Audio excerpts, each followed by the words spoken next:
Welcome back. This is The Savvy Psychologist.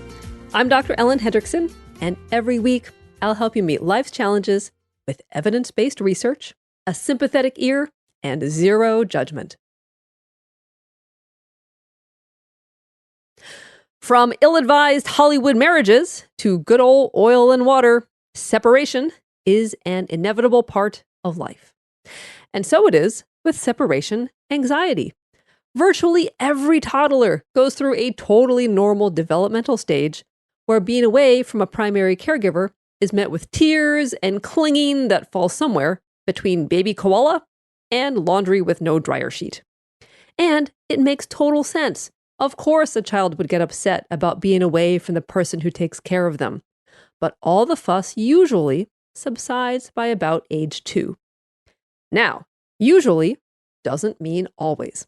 Lots of school-age kids and teens, various studies estimate about 1 in 20, have separation anxiety, which can lead to very real problems, like not wanting to go to school or having trouble making friends. But guess what? Separation anxiety is just as common, if not more common, in adults than it is in kids. One study estimates that a full 6.6% of adults will have separation anxiety at some point in their life, whether it spills over from childhood or starts fresh as an adult reaction to bereavement, panic attacks, or something else. What does this mean? It means if you suspect this might mean you're far from alone. Okay, so what are the signs of adult separation anxiety? Well, to illustrate, meet Megan, a client I worked with a few years ago. And clearly, Megan is not her real name because I'd like to keep my license. But Megan was a smart 30-something grant writer who'd been married for almost 10 years. And early in her marriage, she would travel and spend time alone without a thought. But after a few years, she found it harder and harder to be without her husband. And this is the hallmark, getting distressed and worried when you have to be away from your spouse, a parent, or whomever it is you're attached to. At first, she thought she was just overprotective or a worrywart, but separation anxiety is a very specific kind of distress. You might worry about your loved one dying or getting injured, being in an accident, or getting sick. Conversely, you might worry you'll need their help and not be able to get it. You'll have an emergency, get hurt, or need them in some vague but urgent way.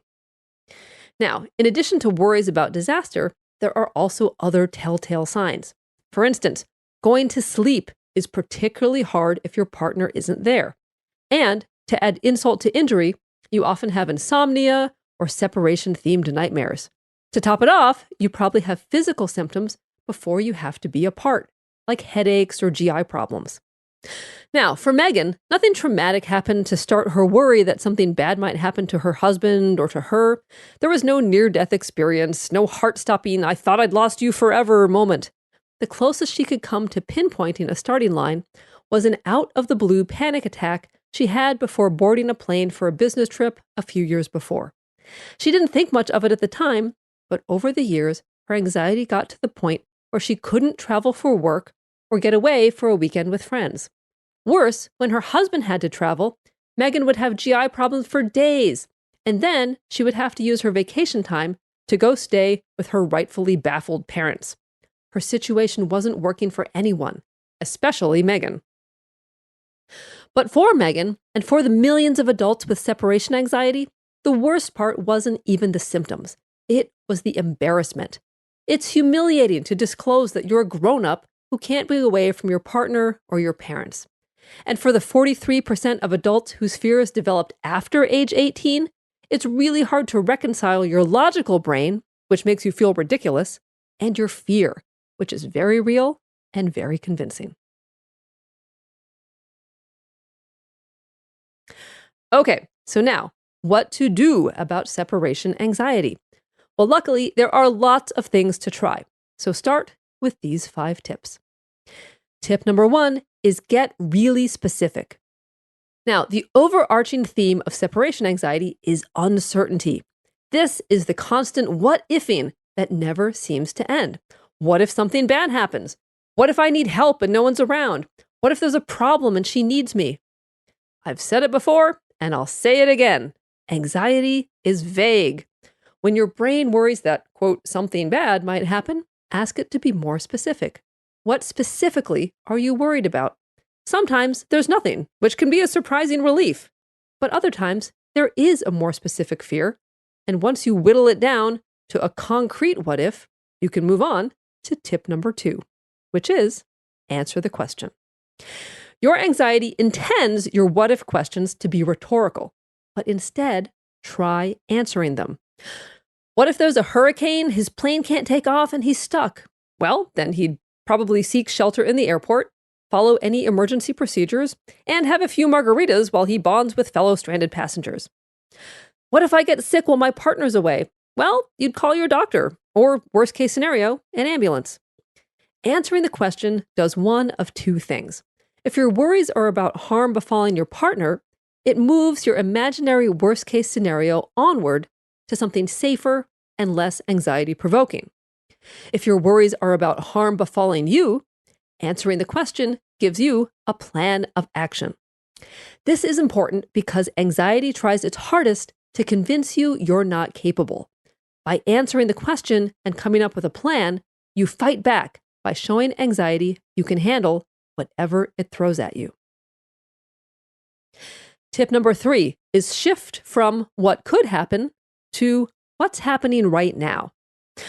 What ifs also commonly take the form of coulds.